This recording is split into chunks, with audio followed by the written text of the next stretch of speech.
Hello one and all. I hope you enjoy this next video. If you do enjoy it, please don't forget to comment. We love your comments.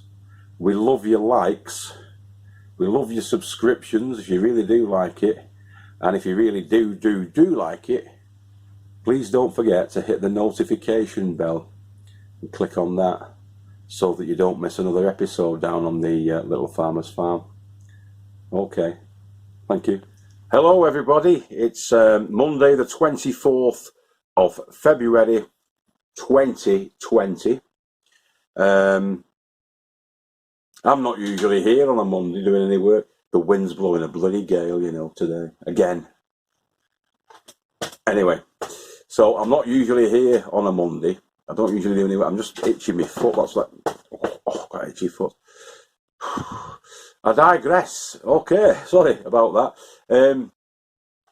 So on today's episode, you're going to see lots and lots and bits of pieces regarding the Little Farmer's Farm. I've done quite a few winter jobs today, so you can take a look at that. Obviously, as well, there's been a bit more progress on the polytunnel, the framing, the timber framing for the polytunnel. There's been a greenhouse that's been totally de-algaed, all the algae off it. There's been weeding done, and there's a little bit of a tour of the Tikki Hut. If you're a newcomer to the channel, you'll not know what the Tikki Hut is, but that's our shed, our fabulous shed. So I'll pass you over now to my brother Bilo, and he's in fine voice. He's got his singing head on today. So anyway, I'll pass you over to him now. All right, see you in a bit. Let the stormy clouds chase everyone from the place. I'm out in the rain, there's a smile on my face. I walk down the lane with a happy refrain, just singing, I'm singing in the rain. And that is all you can do in this weather because it's absolutely peeing down. Yes, again. We've had 3 weeks now of this constant heavy rain, storms, that kind of thing. It's not normal. I don't think it's normal. I don't remember it being like this at all in the past at any time, where it's just constantly raining, storm after storm. So maybe Greta's right and David Icke's wrong. Why does the sun come up, and are the stars only pinholes in the curtain of night? Who knows, Highlander? We'll see what we can do today anyway. Probably going to be indoor jobs today. And I'm hoping that Magical Michael's going to bring his zombie apocalypse vehicle. Oh! Spoiler alert. See you in a bit. So I think it's the indoor winter jobs to be getting on with. Now we want to start using these greenhouses and whatnot in the next couple of weeks. I'm looking at getting the majority of the seeds off and running, or starting them off, in March, which is only about a week away. So now's the time really to do a bit of cleaning up, and you can see there's this green algae type of stuff that's on the windows in the lady farmer's greenhouse. So yeah, I'm going to start to clean that up, make it a bit more neat, tidy and presentable. I've done that one already. What I'm using is warm water there and one of those pan scrubbers. I boiled that up on my little stove, and that's the Tesco's Anti-Bac multi-purpose cleaning spray. Apple, you can smell the apples as you're doing this, which makes the job a little bit more pleasant. And then I'm drying them off after with the kitchen towels. Okay, got my work cut out. Oh, excuse me. Most of the algae is on the outside, so we'll see how we go. Just to show you a bit of a comparison, that's what it looks like before, and that's what it looks like after it's had a clean. So yeah, it's really quite manky. So yeah, I'm going to take as much of the algae off as I can. It's quite difficult to get to when it's behind the water butts, but I'll try as best as I can to get it off as much as I can off. So yeah, you can actually see through the windows once it's all cleared away. Okay, I'll carry on. So you've always got to be careful, of course, when you're dealing with cut glass. Just turn away if you're squeamish. But I've cut my finger while cleaning. Down there, sort of wiping down there, there's a ridge of glass there, and I hit it. I don't know if you can see that. But it's only a little cut, it's a small, tiny little cut, as you can see on there, in my vampire bit. But I've got a first aid kit. One of the things that is important, especially if you're down working on your own on an allotment, is to have a first aid kit, just a basic first aid kit, and I'll show you that now. Okay. And there it is. I'm going to take that down and get a plaster out, wash the wound as well, disinfect it. I know it's a small cut that I've got there, but I'm always reminded of what happened to poor Jim Henson, the master puppeteer guy. He had a cut on either his finger or his thumb or something like that got infected, and he ended up dying in the end of it, some sort of sepsis setting. So yeah, always be careful. Okay. So yeah, there's quite a lot in that little kit. So I'm going to sort myself out now, use a disinfectant wipe to clean the wound out and just put a plaster on it. Okay. I will do a rundown of a good first aid kit for the allotments on one of the upcoming episodes. But yeah, it's always handy to have the basics. Okay.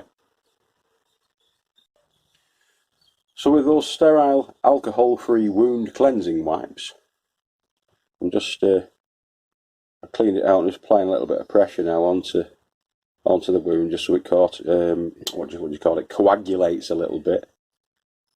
Put a bit of pressure on it. Do that for a minute or two, and then put a little plaster on.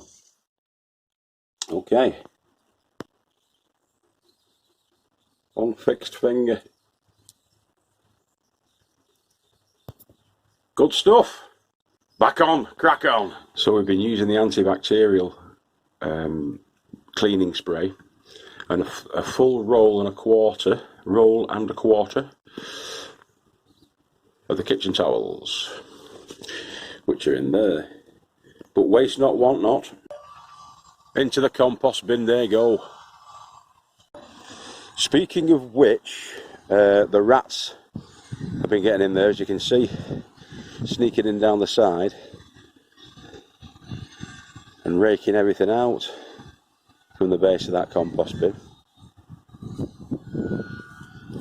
Yeah, let's get some action.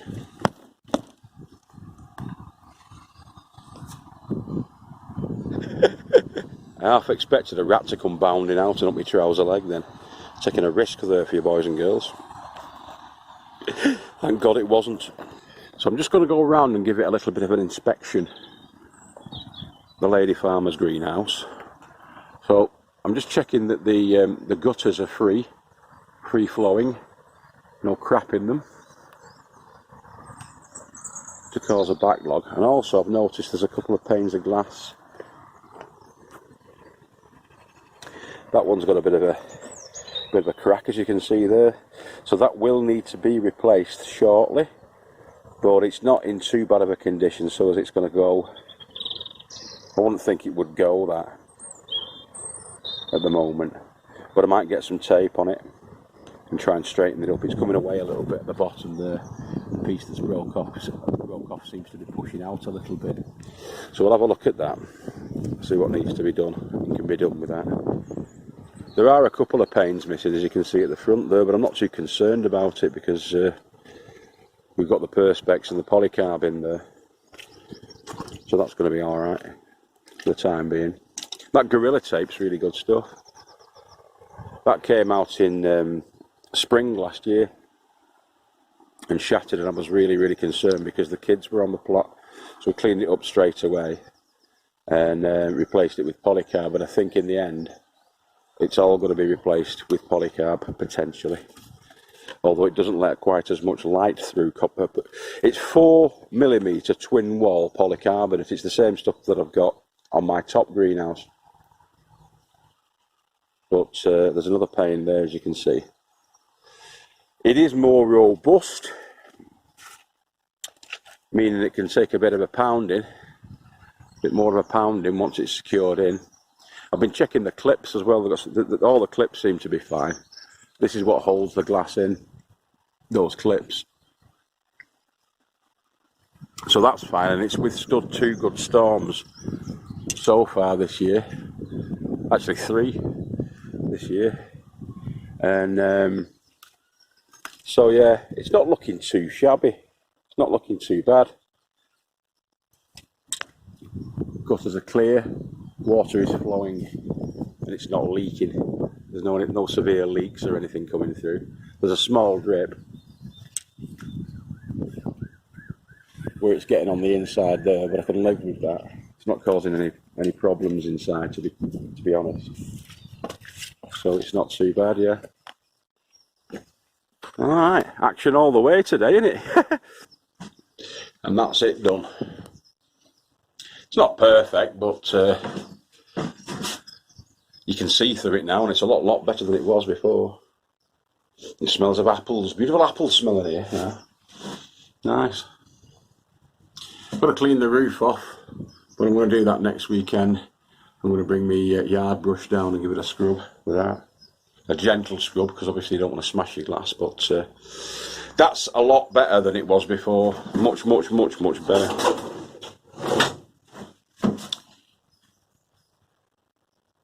And what that'll do, obviously, is it'll help to get the hygiene levels up in here. It's a lot cleaner and nicer of an environment for the plants, and also it'll let more light in. You'll get about a 20%, 25% more increase in your natural light that's coming through the sunlight. Okay. Yeah, that's looking better, isn't it? Okay, it's coming up for lunchtime now. I've been on it for a couple of hours, that cleaning that. But Magical Michael is on his way down shortly, so I'll see you in a bit.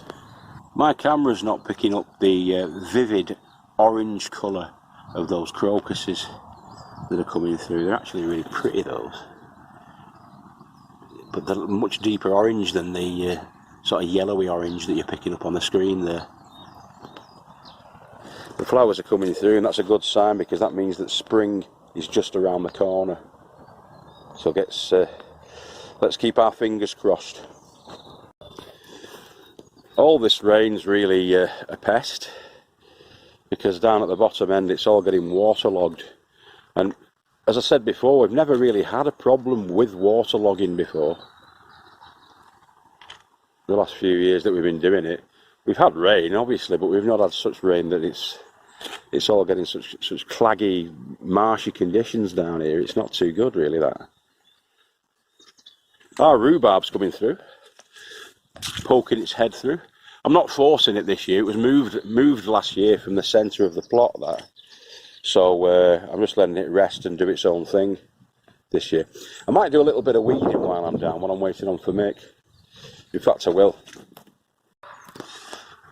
I'll prick out these little bits and pieces that are in here and get rid. Brought those outside yesterday as well, and that's the Electra, which is the red stuff. Store on, I think. Oh, was it Senshu? Snowball, and then you've got the garlic there, which is the Casablanca garlic. The other 3 are the onions. Now they were inside the Tiki Hut. Sorry about the wind, boys and girls, but the Tiki Hut, if you're new to the channel, is what we call our shed, which is an 8-foot by 8-foot shed that I built from scratch in a very Heath Robinson overly engineered way. But it serves its purpose, the Tiki Hut. We reclaimed as much as we could. I mean, the polycarbonate that's up there, some of the wood we reclaimed. The glass was out of 2 double glazed windows, big double glazed windows that we picked up second hand. and split down. I've actually got some more glass there, see. If you pick up or spot double glazed windows that people are discarding and they're not broken, there's your glass. There's plots and plans for the Tiki Hut this year. What we were thinking of is extending a canopy from here out to about here and dropping it down, so it's extending it about 6 feet through canopy. But I don't know how solid that's going to be. It's got to be pretty solid, that. Otherwise, the winds that we've had lately are going to rip it right off. So I'm going to get my thinking cap on for that. But whatever happens, it'll be really strong and solid. I'll make it so. I'll make it that way. Okay. With the Tiki Hut, we installed solar power into it as well. Obviously, we've got our water catchment there, and I'm going to put 3 more of those along this side face, because they run sort of in parallel. And so when that one fills up, it goes into the second one. That one fills up, goes into the third one. If I get 6 down there, then that'll be good, won't it? Because I think they're about 150 litres or 200 litres or something like that. Not 100% sure, can't remember. But the more conservation of your water you can manage, the better, really. I know it's been peeing down for the last sort of 4 weeks, but there's always a good chance then on the back of this we'll get a really hot summer, hot and dry. So yeah, it rolls off. There's a slight pitch to this roof. It comes down, drops down on about 6 or 7 degree angle from the back face to the front into the gutter, gets collected in the gutter, comes down the pipe there and straight into container number 1, as you can see there. It's a little bit warmer than it was yesterday as well. It was 4 yesterday, now it's 10. That's in the Celsius. So I don't know what that's in the Fahrenheit, but it's not too bad today. I think it pays off, really, you know, to build it solidly and robustly constructed from the start, a thing like a shed. The actual roof space up here is 10 feet by 10 feet, so you've got the overlap, the overhang going around the shed. But these are the 200 watt solar panels that we've got installed. They again run in parallel, and it goes up to the drop down there. The cables come through, the negative and the positive go through there, and down to our charge unit, which I'll show you now. Again, a reclaimed polycarbonate skylight there that I put in. Oh, this was all marine ply that we used on the roof. Marine ply, and then a good thick coating of a bituminous sealant went all over that. And then on the top of that, we put the roofing felt, and then again, bitumen sealed it as we were doing it, and sealed the edges, stapled them down, all of that. So hopefully that'll be able to keep the weather out. It has done so far. The last couple of years, it's done us proud, really. It's been up a couple of years now, this. So fingers crossed for that. So yeah, the cables drop down through there, which is outside of the Tiki Hut. It drops down through the soffit, so that if there is any water that's coming down there, it drips off. I put a little bit of a bowl there, so the water will collect there and drip there rather than going back through and into the Tiki Hut. And also it's underneath the soffit, so that again keeps it dry. The cables go then through into the Tiki Hut. The cables then feed in back into the Tiki Hut, and I've run them along and clipped them along that timber, and it drops and feeds into the charge controller, which is here. And even on a overcast and crappy day like it is today, we're still getting that sort of charge going in. 1.3 amps of charge, a trickle charge coming in and feeding our batteries, and the batteries are charged up to 12.3 volts there. There's an output from the lights, as you can see, that if I switch the lights off, it goes down to 0. Okay, and the battery charge increases a little bit, but because it's overcast and crap, I'm going to turn it on again. And that goes up to 0.8, 0.9 amps being let out. It's 13 degrees Celsius inside here, if you want to know. And so that's fed out then from there. That goes down to feed the battery. And there is your Auto Father 200 watt inverter, power inverter. These are all things you get off pleasure boats and caravans and things like that. You can get them from there. So if you want to charge up your batteries, I think this one's already charged. You can turn that on. I think it's fully charged, otherwise the red light would have come on. I charged it last. There you go. You can do. You can also run that. That runs up to here, which is a little refrigerator.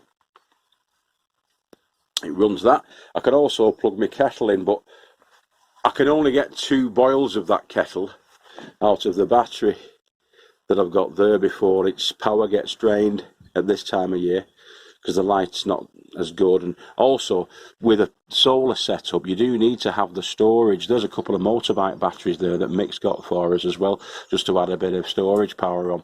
But I do need to get a couple more, probably 2 more of those Superbat Silver 900 storage batteries.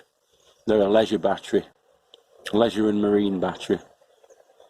They're quite expensive. You're talking about £80 for one of them, and I need 2 more of them just to store enough power to do whatever I need to do, because I want to do soldering work in here as well. Got a bench up for doing soldering work and things like that, and I want to constantly run that fridge. Of course, there's the radio there as well. Can't play the radio for copyright reasons. But as I say, that gets slaved out. You've got the lights there, the light ring, that gets slaved out to there, the cabin lights. And they feed our cabin lights. And it's bright as daylight in here at night time. So it's cool and it's good. I like it. It's very good, that. Not enough power to get the heating on or anything like that, but it's enough power to give us what we need, or what I need at the moment, which is a fridge, a radio, a kettle, and lights. Get a couple more of those, I think. Get a battery bank going. I'll pick them up as I find them then. Okay, that's a brief tour of the Tiki Hut. While we're waiting for our Mick. So yeah, just keep on top of the old weeding. Get them while they're tiny. Whip them out. You can see the weeds coming through. As soon as you see them, prick them out. I usually do half an hour to an hour, something like that. Every time I come down, just pricking them out.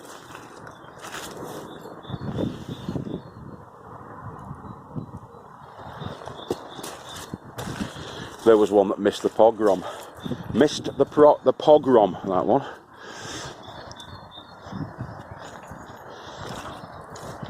But you can get a bed fully weeded, pricking them out in 10 minutes. If you keep on top of it, easily. There's another garlic bed. Thoroughly weeded. Thoroughly weeded. As is that one. As is that one. That bed's not been done, neither's that. But I do a bit every time I come down. I just try and remember which beds I've done. You can usually tell by the amount of weed growth that's in there, and just prick out the ones that you can spot. I'll have to sort this netting out because it's coming over onto my garlic that now. It needs fixing down properly, which I will do. I'll do that later on today, I think. Got quite a lot of onion and garlic in, as you can see already. Some leeks there, there's some more leeks over there, baby leeks. I might transfer these into there and clear that space up and take a few more leeks because we're getting a bit of rust on them.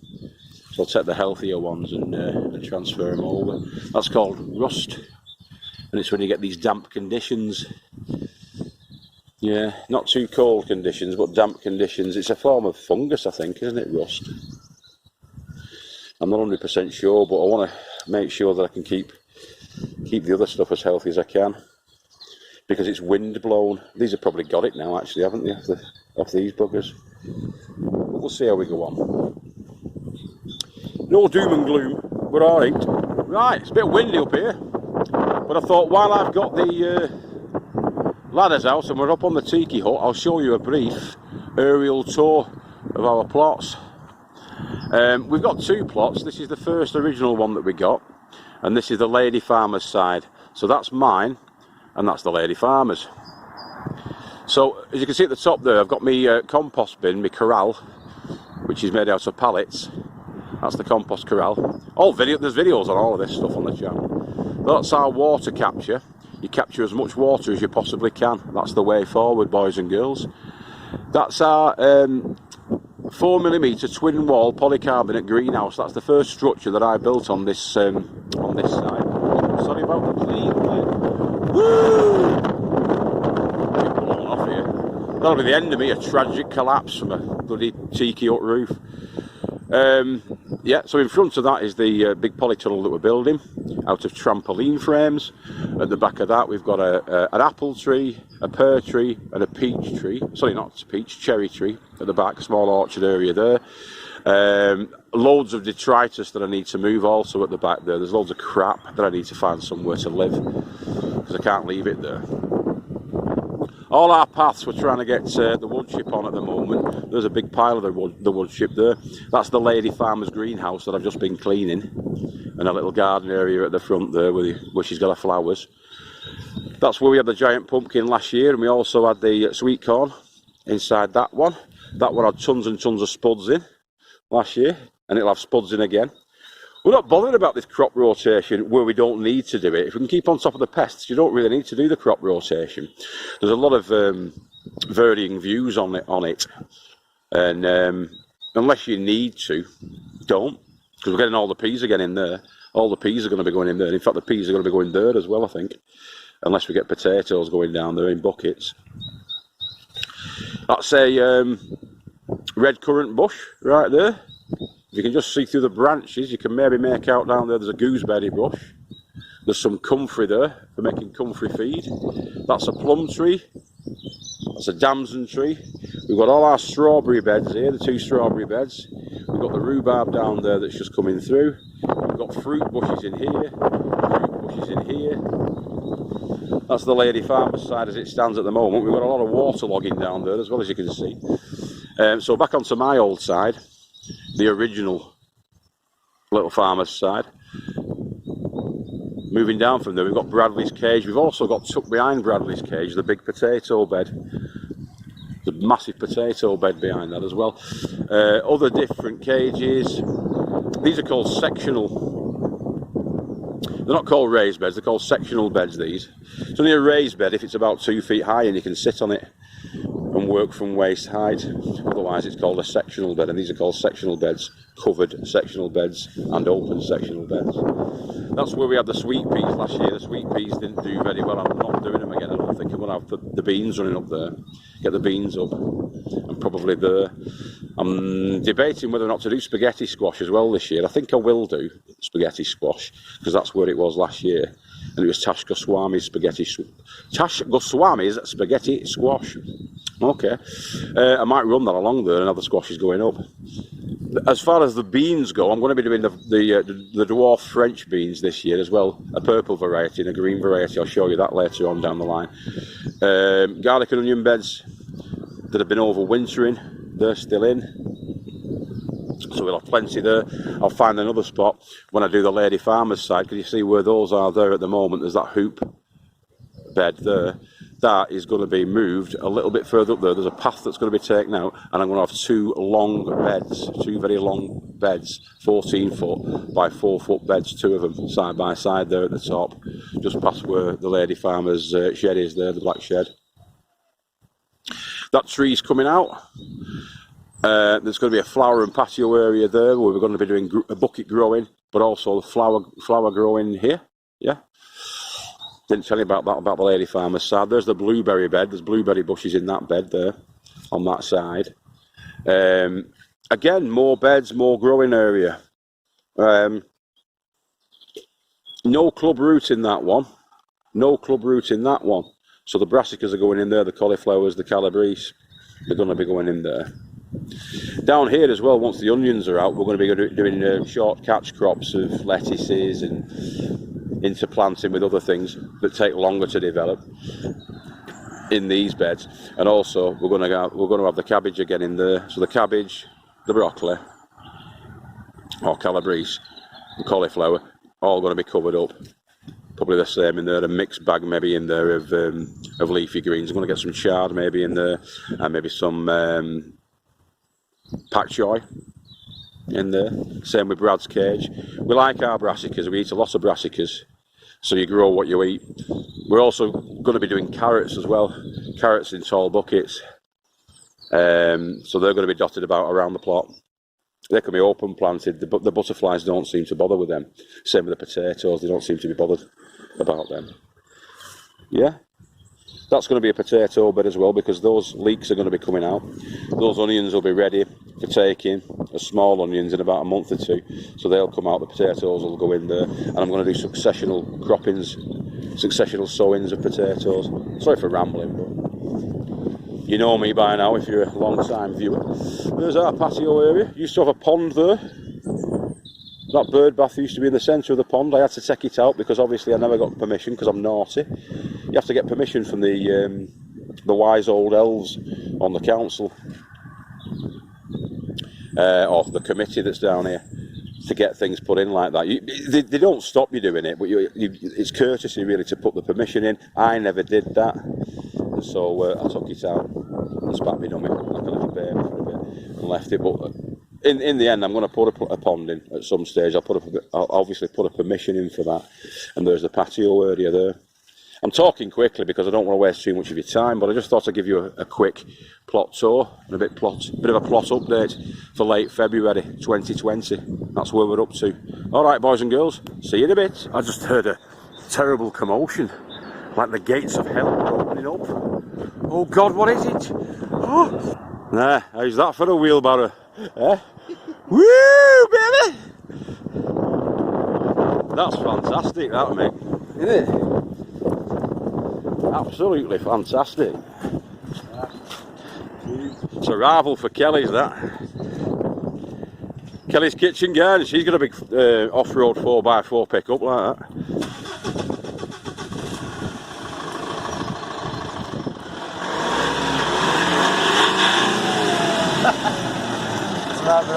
Listen to that, baby.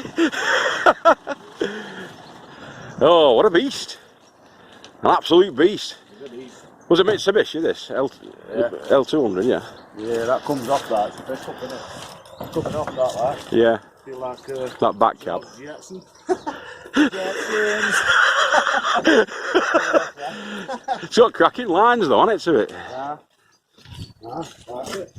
It does look the business. We can't get it from front because it will get mixed number plate, but we can get it from this angle, that. Comes like a cart horse. We'll get some horse traffic back of that, won't we? The zombie apocalypse vehicle. All it's missing is them bull bars at front, though, isn't it? Get them bull bars on for them zombies, mate. Blast way through. Sparks on it and everything. Yeah. It's Mad Max, isn't it? I'm not that Yeah. We'll drive down that lane there and we'll get all wood pigeons.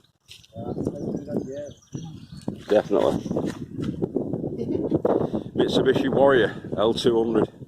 Fantastic bit of kit. So this is where we're up to right now.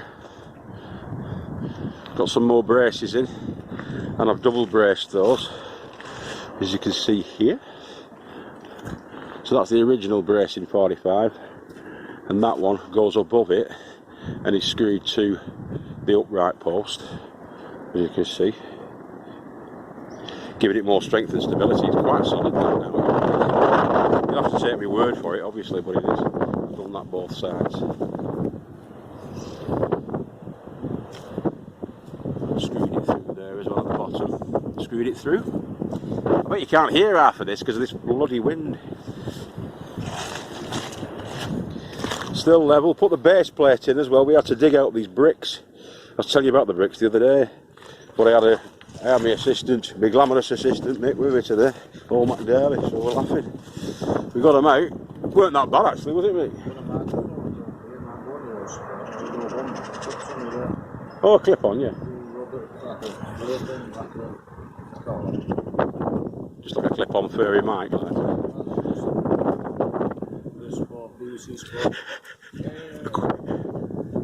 So yeah, there we go. That's in. Only a bit of titifation now. I'm going to probably put a couple of supports up underneath of the 6x2, and then that'll be us then for the back face there. I'll measure them out actually, and I'll do them at 4 foot intervals, so we can get the 4 foot 4mm twin wall clear polycarbonate put in at the back. We might go for the 8mm actually, a bit more robust when you're going up and down there with the wheelbarrow. You don't want it getting smashed and cracked. What, the big stuff? But it's 8 before, so it's like two runs with that. Yeah. I'll get some from B&Q with that. The 8mm stuff. Yeah. I know that was 10mm. The thicker stuff, yeah.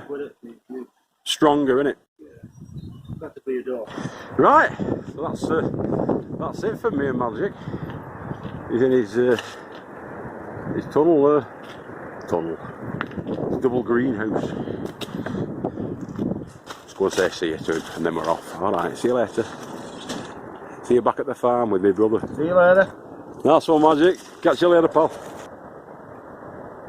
There's the green man. He's ace, isn't he? On old McDarby's farm. Check Mick out if you've not already, boys and girls.